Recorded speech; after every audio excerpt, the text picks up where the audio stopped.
Hey there, thanks to everyone who's logged in early. We're going to get started here in just about 2 minutes, so sit tight.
Well, Frank, my watch just struck 1 o'clock. Do you want to go ahead and get started?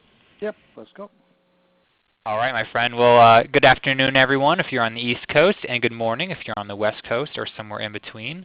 Thanks for being here for today's webinar, How to Avoid the 5 Fatal Mistakes That Fund Appeals Make. And my name is Stephen Shattuck, and I'm the VP of Marketing here at Bloomerang, and I'll be moderating today's discussion. And before we begin, I just want to let everyone know that we are recording this presentation, and we're going to make that recording available to you a little later on this afternoon. I'll be emailing that out as well as the slides from the whole presentation. So you'll be able to review those. You can share those with anyone in your office or just revisit the content at your leisure. So just look for an email from me a little later on this afternoon. We'll get all those to you. And as you're listening today, please feel free to chat in some questions for our guest. There's a chat box there right on your screen. We love for some discussion to happen. That's always good, and we're going to try to save a little bit of time at the end of the presentation for a more formal Q&A session. So do not be shy at all. We'd love to answer some of your questions a little later on towards the end. And just in case this is your first webinar with us, welcome. We do these educational webinars every Thursday at 1 p.m. Eastern. We bring on a great guest like our guest today to give a great formal presentation. In addition to that, Bloomerang is a provider of donor database software. So if you're in the market for that, you're thinking about switching or just want to check it out, please feel free to do so. You can get a hassle-free demo on our website. You can watch some videos to learn more about our product. We'd love for you to do that if you're in the market or just interested. So I want to go ahead and introduce today's guest. He is Frank C. Dickerson, Ph.D. Hey Frank, how's it going? Good afternoon. Good. Thanks so much for being here. I know we chatted at AFP in Baltimore about this, and we've been working on this for a long time. It's nice to finally have the date here. For those of you who don't know Frank, he is the president of High Touch Communication, where he produces lots of direct mail fundraising campaigns. He's also an adjunct professor over at Cal University. He's a former director of development for Campus Crusade for Christ, where he just had a great career there, did a lot of very cool things. Also a former pupil of Peter Drucker, which is pretty impressive. And Frank, I know you want to talk more about yourself as well as direct mail, so I'm not going to take any more time away from you. Why don't you go ahead and get us started, my friend? Well, welcome everyone, and let me just give you a little bit of background about who I am, and then I'm going to give you a little bit of instruction on where we're heading in this hour. I normally do these as day-long seminars, and so this will be a little bit truncated compared to what I am used to. But I was born in 1951. Gives you a little bit of information on how old I am. My mom apparently wanted a little girl because she named me Frankie Carroll. I grew up in southern Illinois, and then my family moved to rural Ohio, the most rural county in Ohio, in 1964. My dad wasn't a farmer, rather it was oil that had brought him to Illinois from Texas after the Second World War. Then in 1964, it drew my family to Ohio, just like now it is drawing thousands of people up to North Dakota some 50 years later. So I became a freshman at The Ohio State University in 1969. And I'm a history buff. My major there was ancient history, Jewish civilization, and communication, so it's kind of a triple major. And I was always interested in history, and so just a little bit about my freshman year in college. We beat the USC Trojans 27-16 that year. 3 weeks later, Richard Nixon became president, 37th. Led Zeppelin released its first album. The Beatles played their last live concert in London. Neil Armstrong landed on the moon. And Jimi Hendrix landed on the stage at Woodstock and played to 200,000 people. And then on October 29th at 10:30 p.m. in 3420 Bolter Hall in UCLA, the first message over what we now call the Internet was sent to Stanford Research Institute up in Menlo Park. And this looks like a short order cook's instructions for hamburgers, fries, and a Coke, but this is the actual log of that very first message. And my freshman year in college, I also was president of a student organization. And after the National Guard closed down the campus on May 4th, in the middle of riots, and after 4 kids got killed up at Kent State, I got my first taste of fundraising. Several of us were asked to attend a student leadership conference up in Chicago. The hitch was we had to raise the money to get there. So that was my first start in fundraising 46 years ago. Now, here's where we're heading in our time today about communication and fundraising. I use a learning loop when I teach that I think serves me well, and the students that I work with.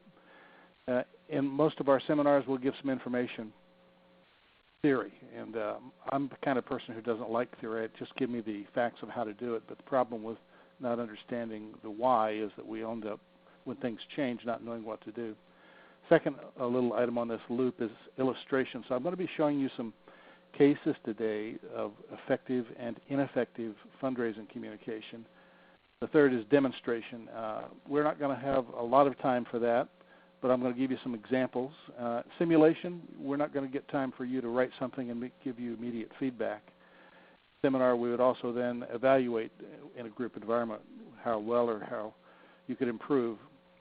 Then correction, we usually go through the loop all the way to correction, then circle around again. So I've asked some who would like to send me samples, and I have those. I will be looking at them. And if anyone wants to send me a sample of their writing afterwards, I will be very glad to take a look at it.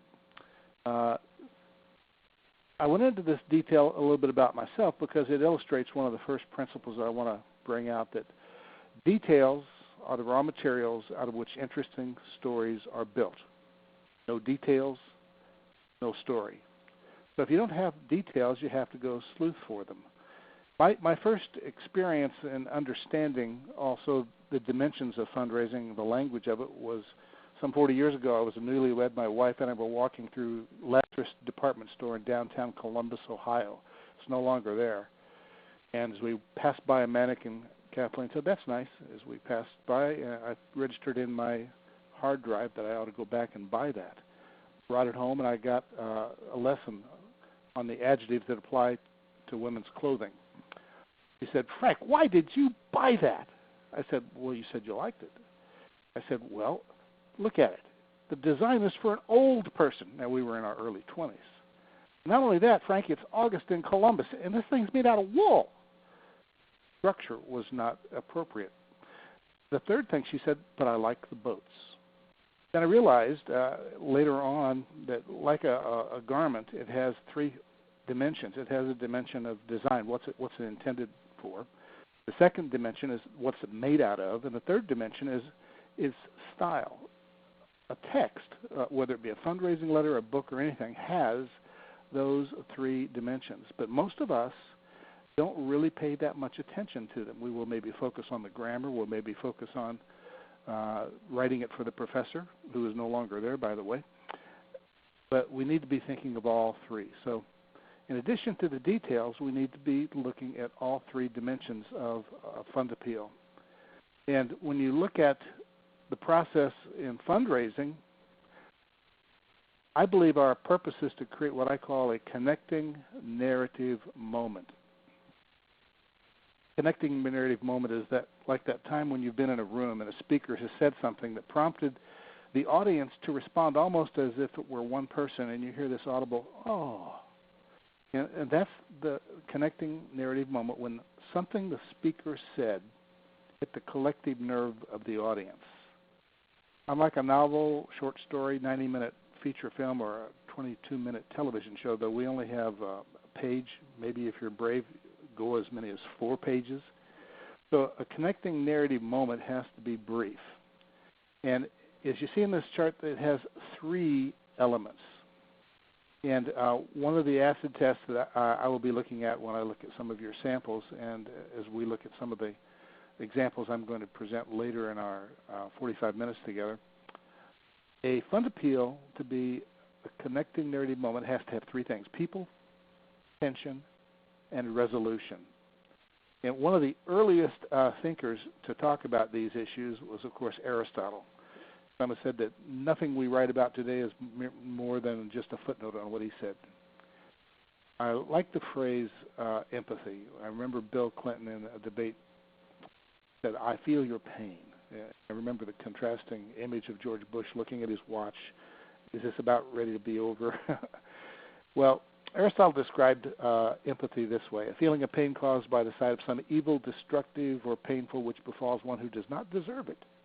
We pity those who are like us in age, character, disposition, social standing, or birth, for in all these cases it appears more likely that the same misfortune may befall us also.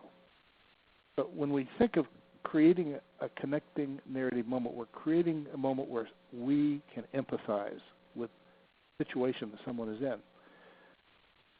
Aristotle also said that there's tension. Any good story has tension. He wrote, "We suffer conflict. Fear and pity may be aroused by spectacular means, but they may also result from the inner structure of the piece," which is the better way, he said, and indicates a superior poet. And in his case, the word poet, of course, means writer. He continues, "For the plot ought to be so constructed that even without the aid of the eye, he who hears the tale will thrill with horror and melt to pity at what takes place." So in writing a fund appeal, in speaking before a group, showing something on screen, developing whatever medium your message is for, the question is, will they, as a result of reading it, relate to an individual and sense some kind of problem that your fund appeal addresses?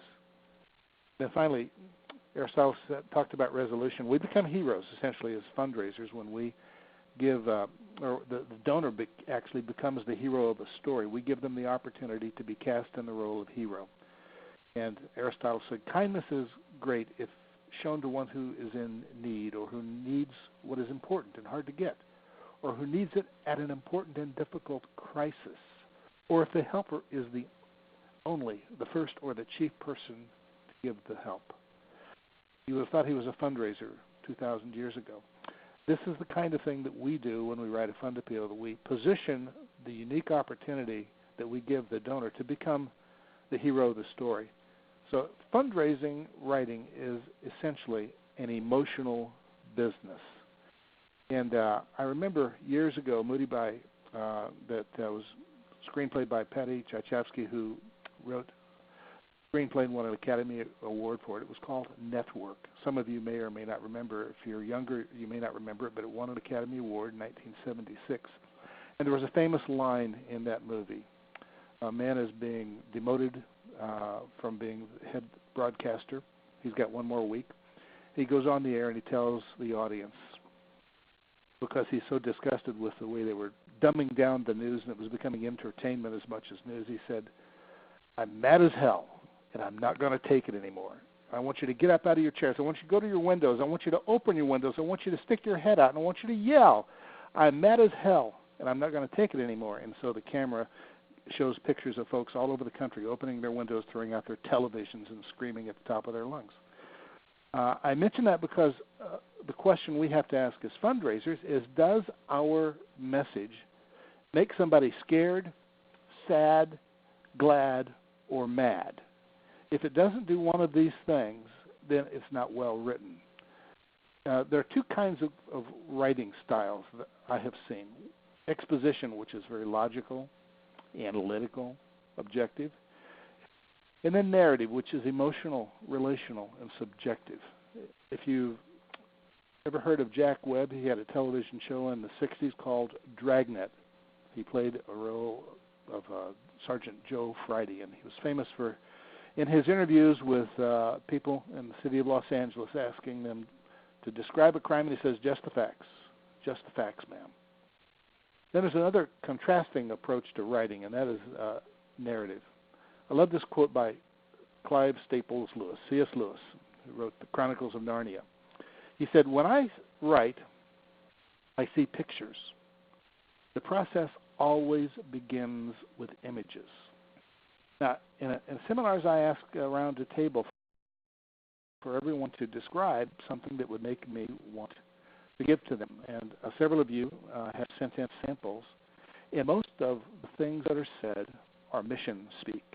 We help the marginalized, the disenfranchised, the immobilized. We want to help folks gain self-sufficiency and upward mobility. All those are adjectives that mean absolutely nothing. And what Lewis is saying is that I see action. I see things occurring. So how do fundraisers write? The question is, how do we, as we look at their texts, categorize them? Are they exposition or are they narrative? In my research, I found that most of the writing is gobbledygook. It is simply adjectives that describe what you want someone to feel about your organization, but it doesn't describe it with an example of an individual who your organization has helped. We help the underserved, giving the disenfranchised new hope. We focus on capacity building, empowerment, imparting vision, community development, building leaders, and sustainability. Well, fund appeals are long on concepts, but short on dramatic action. Fund appeals don't show people doing. My son is an editor over at Fox. I just finished Will Forte's The Last Man on Earth, if you've had a chance to see that. And in talking with him after graduating from film school, I would often say, Joe, here is a great idea for a movie. And I spun my idea, and then his eyes will roll, and he'd say, Dad, I can't see anything you just said on screen. The problem was I was talking about ideas and thoughts and concepts. If you are producing a film or producing a movie, you have to show people doing something. And the issue is fundraisers tell about people thinking things. We're focused more on our concepts than on the serving individuals, which is why we exist. So what type of writing style do fundraisers prefer? Do they like the problem that they're in? Fundraisers were asked in my doctoral research to rate two modes of communication, the two we've been talking about, exposition and narrative, on a 1 to 5 scale, with 1 being low and 5 being high. And this is what the results were. 45.21% rated narrative is high. Only 5% rated exposition is high. They want to write in a narrative style, but they can't do it. And the issue is, I'm more and more certain, traced to the problem I identified earlier. When I walked through Lazarus with my wife, he said, I like it, pointing to a mannequin. I went back and bought it. Then she gave me my lesson, as I said a while ago. Dress and the text consists of 3 levels. Design, who's it written for? Purpose. Secondly, the construction.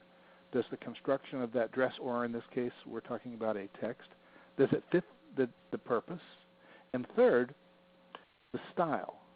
There is a reason why there are only so many bestsellers, that writing something is also a matter of style, so that you are interested, that you get caught with line number 1 and you move through the copy. And most fundraisers that I interviewed are aware of the fact that stories are the best way to communicate. And there's a long history of this. Some of you may have seen this particular ad. It was written in 1951 by John Caples. And Ad Age has rated it as number 45 on their list of the top 100 ads of the 20th century. It was written for the U.S. School of Music.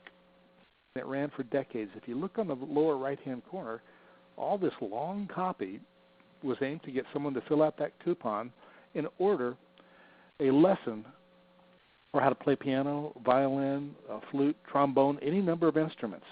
And the interesting thing about this long copy that was used year after year after year because it worked was the opening line. It connected and readers empathized. This particular one came from a magazine out of 1927. And the first line is the woman whispering, "Can he really play?" A girl whispered. "Heavens, no," Arthur explained. "He never played a note in his life." Then the headline is, "They laughed when I sat down at the piano to play." And as the narrative goes on, he sat down, played Liszt's, one of Liszt's works. Everyone in the audience began to ooh and ah and cheer. He had people slapping him on the back afterwards. And so when the lady said, "Can he really play?" he created instantly with we, the audience, an dilemma that was to approach. Here are his words in this long ad. Instantly a tense silence fell on the guests. The laughter died on their lips as if by magic. I played through the first and second of Liszt's Liebestraum. I heard gasps of amazement. My friends sat spellbound. So it's corny. It's something that we would probably not write, but the fact is it worked. And most people who write fund appeals know that stories are the most effective way to communicate. And in fact, over the past few years, narrative storytelling has become a very hot topic. Everyone knows a good story when they see one. But seeing exactly what it is about a good story that makes it good, well, that's another story. And let me describe some of the things I found out about the writing of fundraisers at Claremont, where I did my graduate work. Over at Claremont, Paul Zak is now doing some work in the same vein as mine, only he's actually measuring the heartbeat and the ACTH levels, oxytocin levels of individuals as they watch narratives, and they're finding more and more of a correlation that as we hear a story, there's something that occurs in our brains that makes us want to respond. In fact, they have actually tested that by offering individuals an opportunity to give after they have watched a video. And it's amazing to see the results. And the challenge is, for We Who Write, is to create empathy-evoking copy, something that will make us, the reader, either scared, sad, glad, or mad. Several years ago, I read an article by these two scholars at Indiana University. They call it Ooey Pooey, Indiana University, Purdue University, Indianapolis. Not exactly an elegant-sounding name. In 2003, Ulla Connor and Thomas Upton studied 105 nonprofits, or 108 nonprofits around Indianapolis to look at kinds of copy that they were writing. They looked at 316 letters. They measured the content of those letters, and that was the same as my research. I looked at some 67 linguistic features in copy. For example, if you want to have your letter sound like you're writing to a friend, there are certain traits. You'll use I'm as opposed to I am. You'll use contractions, in other words. You'll use something called private verbs. A private verb is I'm mad. I feel like this is bad. The words like mad, I feel, they open a window on your personal stance towards something. And there's some 23 linguistic features that if you were to listen to someone having a conversation, those 23 linguistic features are common to their interchange with a friend. And you'll be able to download some documents after this session that lists all 23 of those. Conversely, there are 6 linguistic features that cause a document to sound stiff, thick, opaque, and hard to read. These include long words, and one of the big ones, they include nominalizations. A nominalization is itself a nominalization. That is to say, it's a perfectly good verb that has been neutered. When we want to neuter a dog or cat so it doesn't have kitties or puppies, we take something away, don't we? But when we neuter a verb, we simply add T-I-O-N to the end of it. Instead of, Joe, investigate the crime, we will say, Joe, would you make an investigation into the circumstances of the crime? All of a sudden, when we've added T-I-O-N to that word, we have to then throw in a preposition. So if you did one thing today after we leave here to edit your own copy, see if you have neutered verbs by turning them into nouns, slapped on prepositions to make it all make sense. Well, these are the kinds of things that Connor and Upton discovered and that I discovered later in our research about the actual content of fundraising letters. Connor and Upton said that the letters they reviewed were more academic than personal, more informational than involved, more expository than narrative, and more closely edited than chatty. They said that they resembled scores on content for interpersonal interaction and story. They scored along with academic prose and official documents. In fact, official documents contained, more narrative than the typical fundraising letter. And they gave a case in point. This was a letter by the Girl Scouts in Indianapolis. And it begins, young women are growing up in an ever-changing society. As a contributor to the Council and past appeals, I know that you are aware of our mission to prepare girls with ethical values, character, and a desire to succeed, and a commitment to their community. This is our letter of request for a gift to the annual campaign for support of our operating budget. This year's annual campaign goal is $65,000. We invite you to consider a contribution. Your gift, along with many others we receive, will provide vital resources for today's Girl Scouts to become tomorrow's leaders. Well, Connor and Upton used this as an example and said that almost all of the letters they reviewed sounded like this. Well, what's the problem with this, you ask? Well, they said this text was written with great care. It probably went through several drafts. It showed high lexical variety.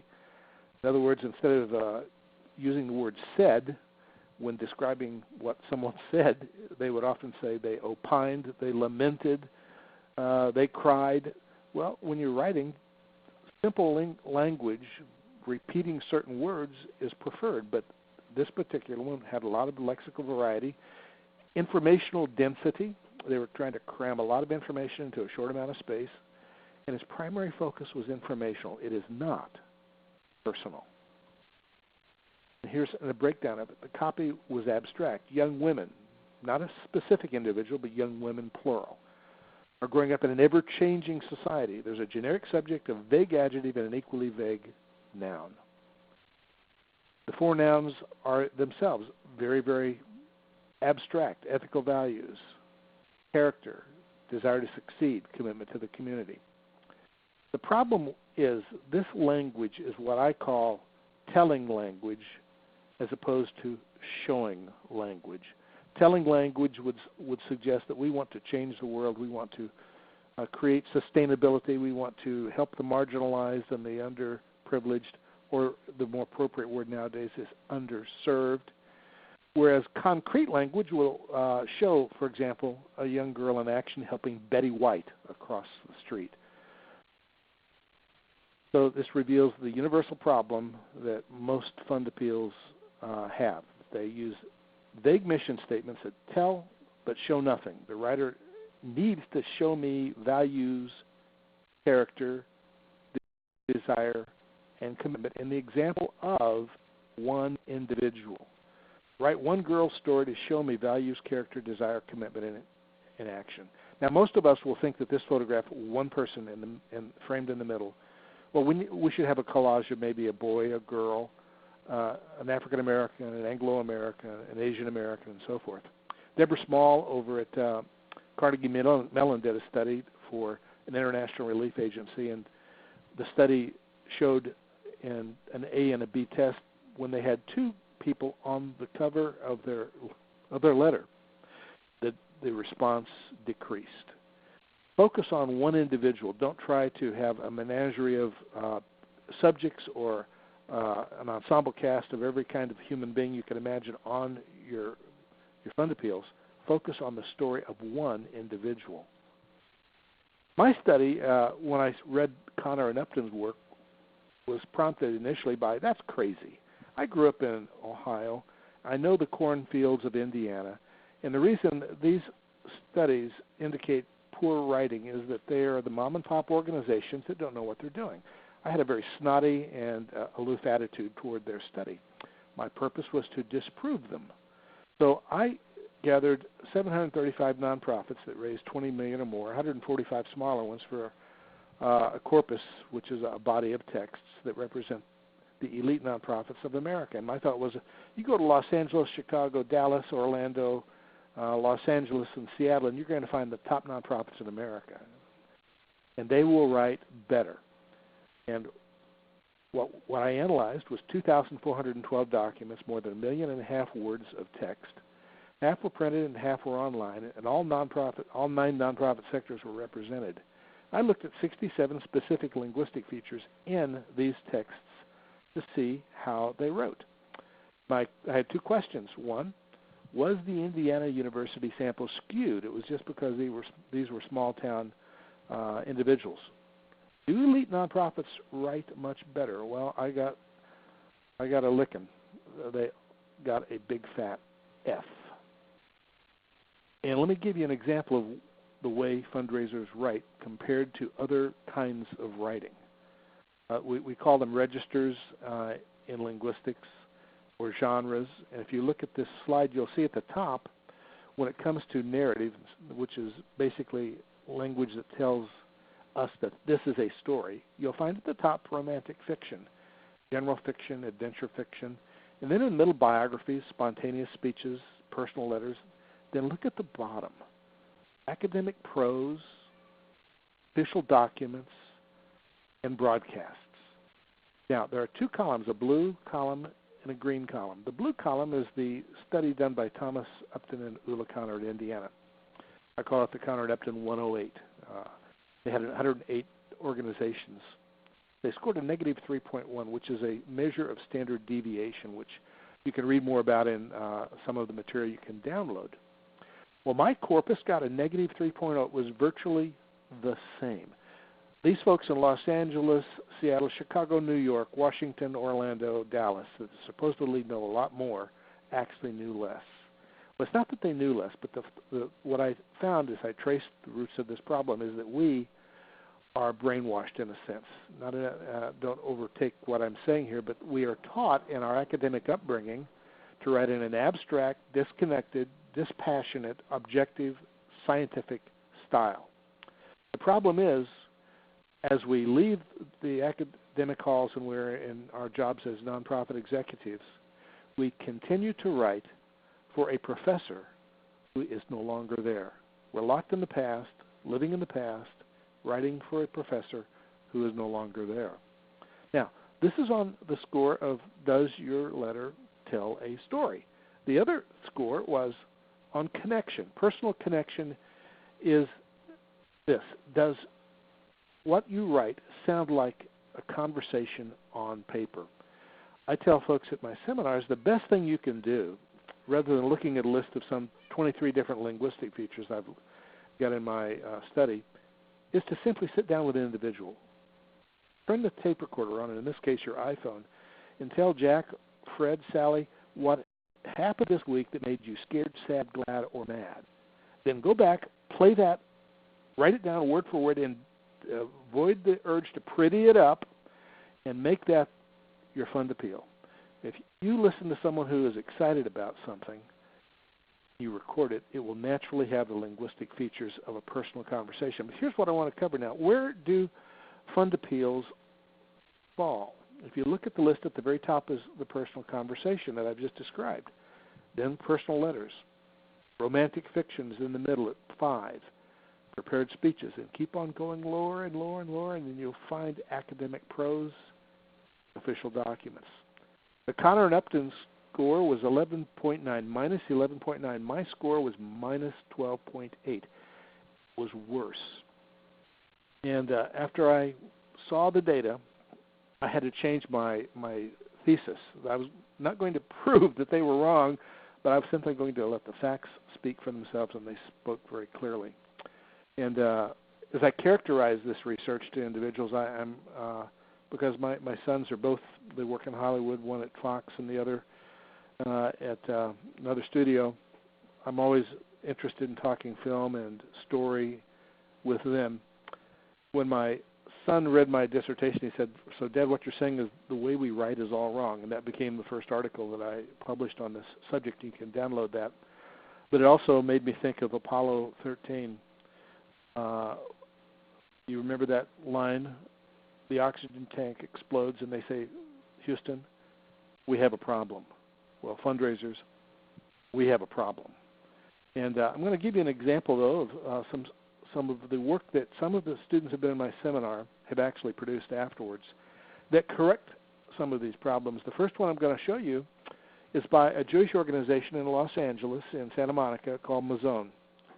And they developed, I helped them develop a note card fund appeal. A note card fund appeal, in this case, it has a front cover, a back cover, and then when you open it up, on the inside there's a large 6.33 by 9.75 sheet of paper, or it's actually a card. But we wanted to catch the attention of the reader immediately on the very front cover. And remember a while ago I said don't have 4 or 5 people. Use one person that someone can relate to. In this case, there was a young boy sitting on a chair with a basketball under his arm. And the words on the cover say, "My mom doesn't know it, but I quit the team so she wouldn't have to spend money on my uniform. Dylan Rose, age 14." So the inside of this piece, as I said, has copy on the top and bottom panels of the note card. And it's hard to read, so I'm going to give you the top panel. The first lines are, "Dear John and Pat." It's a personalized letter on the inside. Dylan Rose, pictured on this card, told us Mom got laid off 4 years ago from her job at the school district. She'd been there 20 years. Now the only work she can get is a substitute teaching. It's part-time and not enough to pay for the basics, let alone any extras.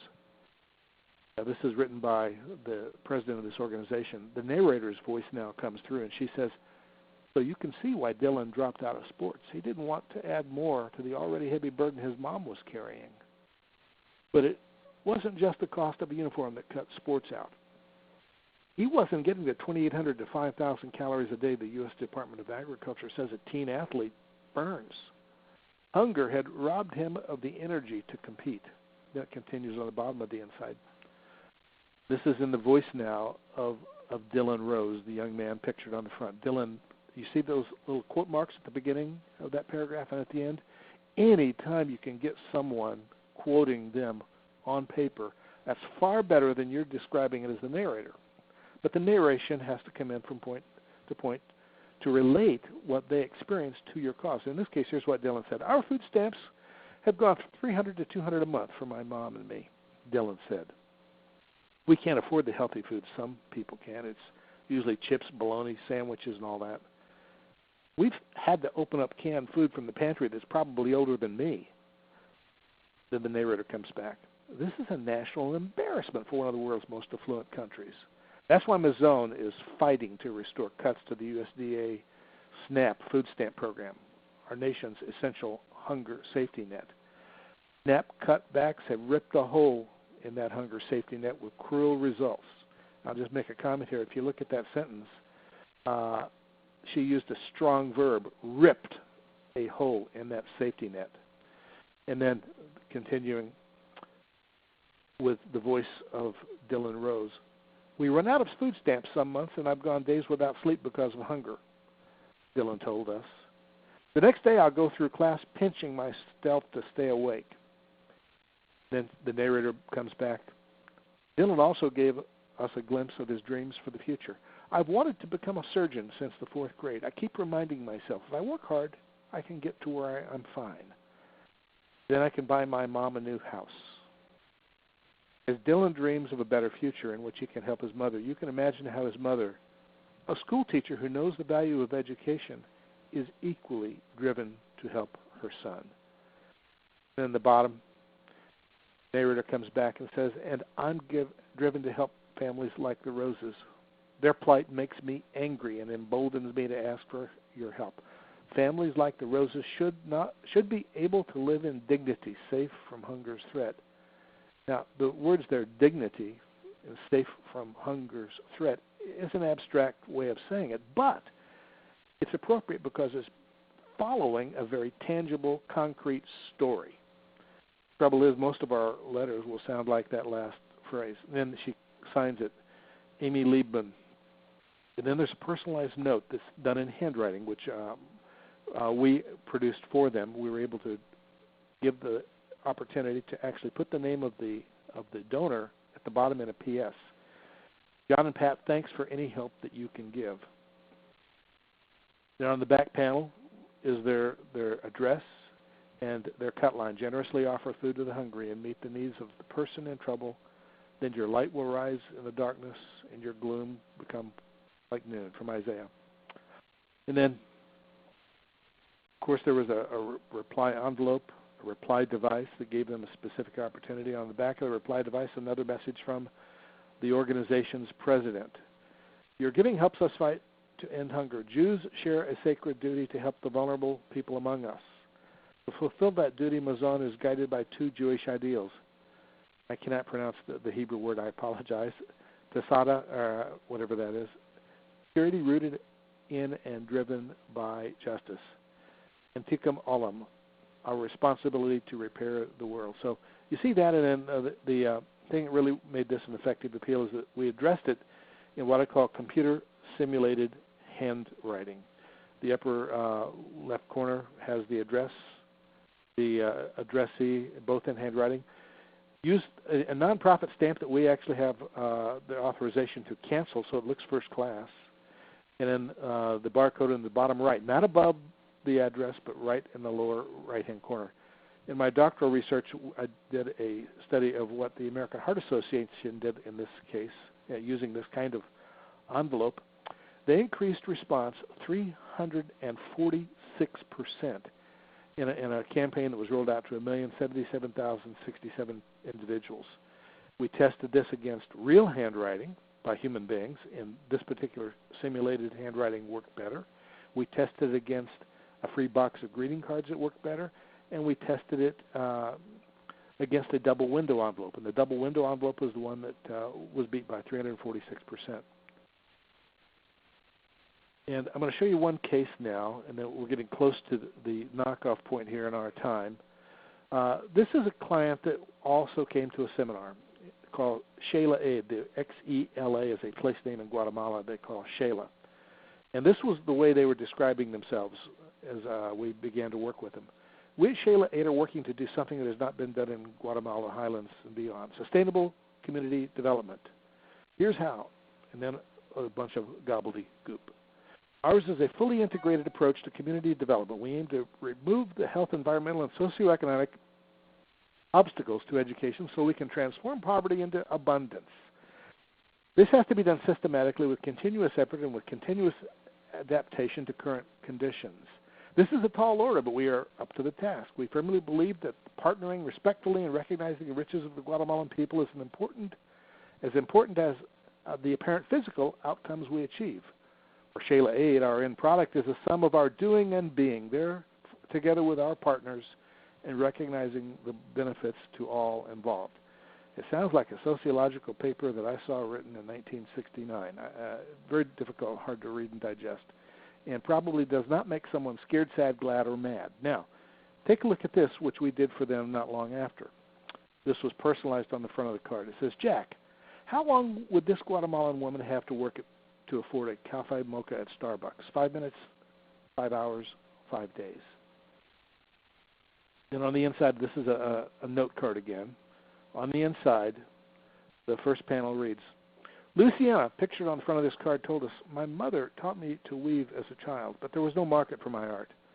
So at 15, I got a job cleaning houses. I earned $15 a month. Now, I had interviewed the president, and she said this line in our conversation. I thought something got lost in translation, so I asked, you mean $15 a day? No, she confirmed, $15 per month. Then my friend Leslie on the phone said to me, Frank, that translates to just $3.75 a week. That's just 75 cents a day. That's just 7.5 cents an hour. We have a word for that. We call that slavery. Now, that sentence I just read was a conversation I had on the telephone with Leslie Bear.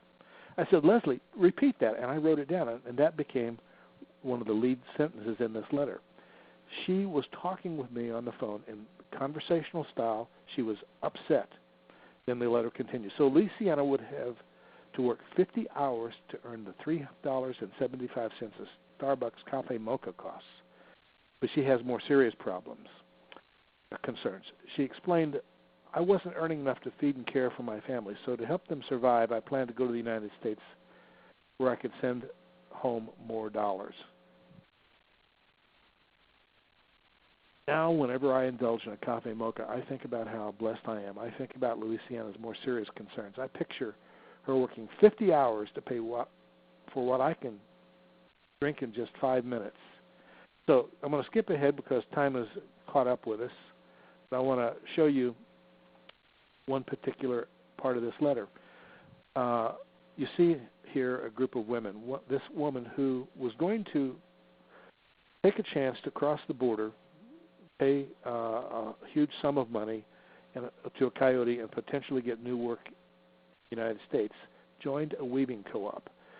And this is what Shayla Aid said. We made a promise to find a market for their weavings. We would build them a retail space so they could sell to visitors. They promised to weave to work together to improve their skills and the quality of their work. There were smiles. There were tears. There was excitement. There was hope. In terms of style, those are very short sentences. Look at that one. There were tears. There were smiles. Just very short sentences. Then this last paragraph at the top of this page. Before forming the cooperative, each member's family income was only about $600 a year. On average, each woman now earns $550 a year weaving. So their work has doubled their family's annual income. Imagine the pride they feel. And then the shortest sentence in this entire letter. Wow. So you see in this particular example, and on the back cover, there was a PS as before and the other, that we have, in this case, helped them to weave together what I said earlier, the people, the tension, and the resolution. And the objective here was to do two things, to connect and to tell a story, to let the individuals see the organization's mission in action. So with that, I'm going to close our time with one last illustration because the temptation is to say, well, I'm not going to be able to change overnight. I like what Margaret Atwood, a famous Canadian writer, said. She's at this is a parable she tells. She's at a banquet in Toronto. She's sitting at a table, and a man sitting next to her introduces himself and says, "What do you do, Miss Atwood?" She says, "Well, I'm a writer." And to reciprocate, Margaret responds to this gentleman and says, "And what do you do, sir?" Well, the man says, first of all, "Well, how exciting. When I retire, I thought I would take up writing myself. I'm going to become a writer." And then Margaret reciprocates and asks, "And what do you do, sir?" And he says, "Neurosurgeon." With a twinkle in her eye, Margaret shoots back and says, "How interesting. I always thought that when I retired, I would take up brain surgery." The issue is that brain surgery and writing alike are hard-acquired skills that are refined only by time and practice. And in closing, what I want to offer is, as I said earlier to Stephen, that if anyone wants to send me a sample of their writing, I will be kind, but I will be also specific to show you ways that you can improve what you're doing. And if you'll send it to my email that will be available, I'm assuming it will be available, Stephen, I will get back to you. And also, I want to make sure that you have access to all of the research on my website, which is thewrittenvoice.org. So with that, any questions? Stephen, take over. Yeah, that was great, Frank. We do have some questions. I just want to say thanks for sharing all that awesome information with us. I really enjoyed just listening in, and it was fun to have all those Indiana connections. So thanks for that. Yeah. We do have probably, yeah, Ooey Pooey. That's right in our backyard, just down the street from me, actually. We've got about probably 10 minutes for questions, and Frank, a couple people have sent some in already, and I'll field those to you. But I just want to invite folks for listening along. We do have some time, so don't be shy at all. Frank, I'm just going to kind of take them in chronological order here. Let's see. So Jessica here was wondering, how can we integrate narrative fundraising in grant writing? The RFPs use a lot of jargon and require more expositional writing. Can all the advice you gave be applied to grant writing? Well, the first fundraising I ever did was from a foundation. But it was the Whiston Foundation. Roy Whiston was a pharmacist, and I used to hang out in his drugstore after school buying, nothing but maybe a payday candy bar. His foundation was an extension of his personal checkbook. With that kind of foundation, absolutely positively.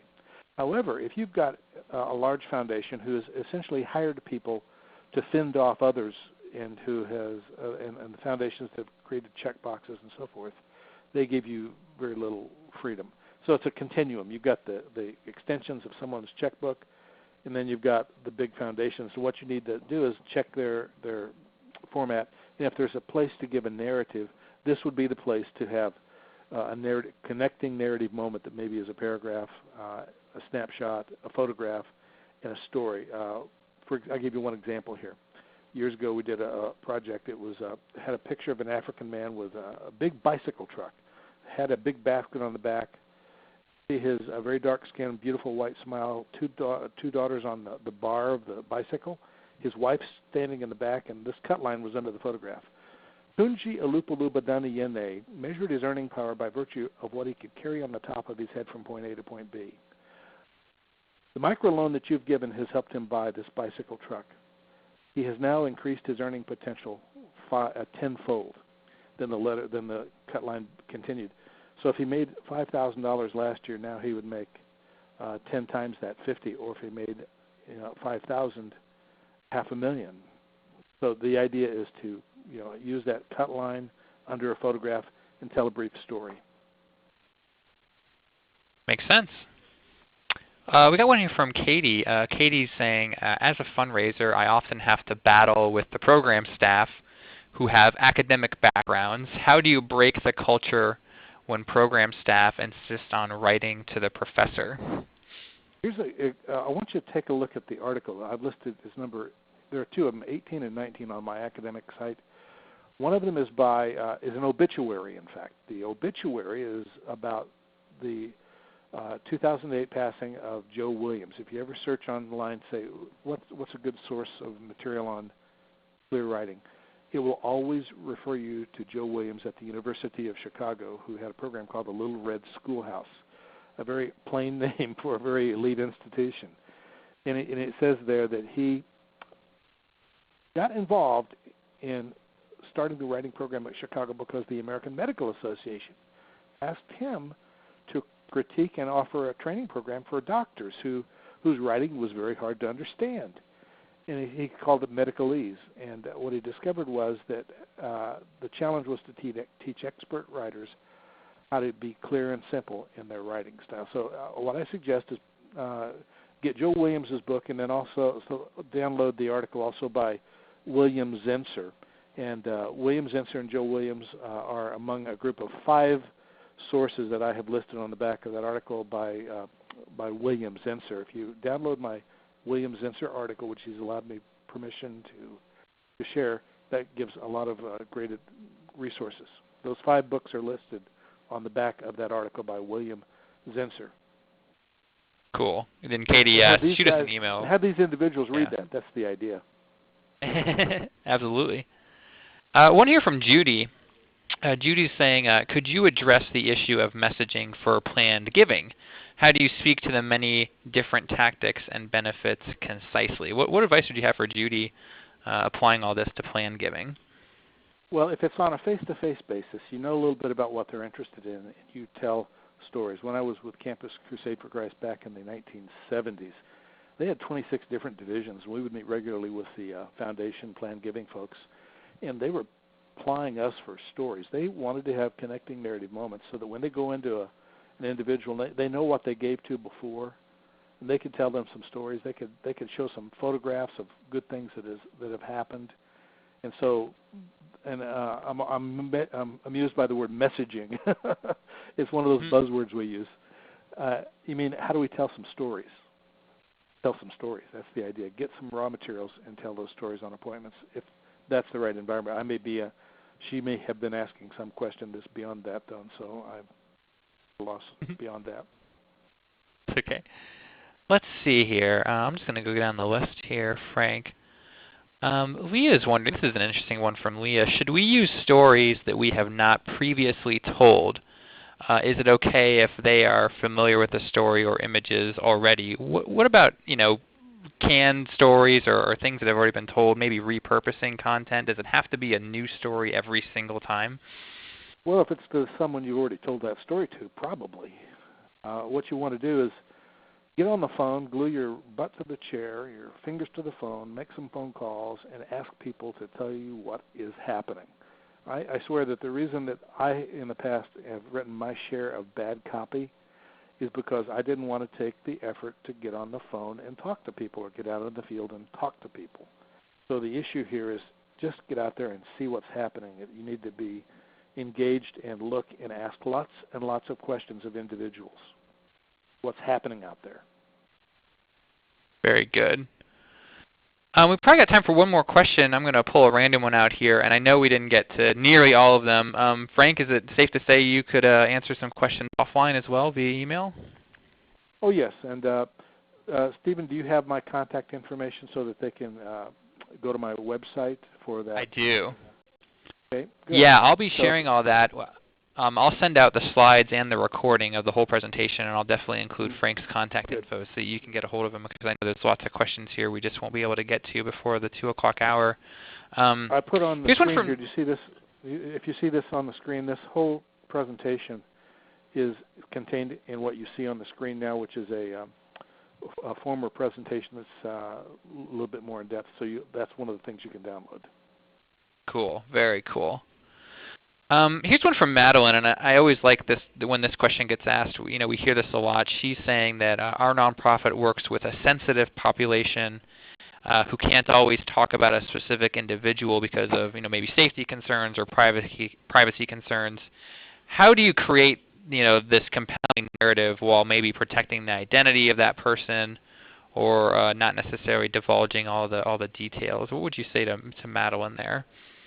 What you want to be able to do is know if you have permission to share their story, but if they want to be anonymous, then you say that everything that I'm sharing with you is occurred. However, out of respect for the privacy of the individual, we're not sharing it. When I was studying under Peter Drucker, he would say, I'm going to tell you about a case today of textile mill in South Carolina. There are two things of which you can be absolutely certain. Number one, it was not a textile mill, and number two, it was not in South Carolina. So in similar fashion, you can say, I'm going to tell you something that has occurred, but I'm not using the real names of the individuals, and I'm not even going to use the place names where it occurred, but be assured that your help has had a direct impact on the life of, and then I will call her, and then you list what you're calling her. Yep. Makes sense. Makes sense. Well, we're just about out of time. I don't want to keep people too much longer, especially that if they haven't eaten lunch. And I think we'll cut it off there. But like I said, I'll definitely be sending the recording, the slides, and all of Frank's contact information. I would love for you to get in touch with him, learn more about his company. Obviously, he does really great work, and he's super smart. Frank, this was really awesome. Thanks for being here for about an hour or so and sharing all your knowledge. It was a lot of fun. You're very welcome. Thank you. And just so everyone knows, there's lots of more educational information available on the Bloomerang website. We've got, of course, this weekly webinar series. We've also got a daily blog post, lots of downloadables. We have our video podcast, which is also weekly, and my email newsletter, the Nonprofit Wrap-Up, which actually will go out tomorrow. So if you sign up for that, you will get the first one tomorrow. That'll be kind of fun. Lots of great webinars coming up. I just want to highlight the next two happening 1 week from today and 2 weeks from today.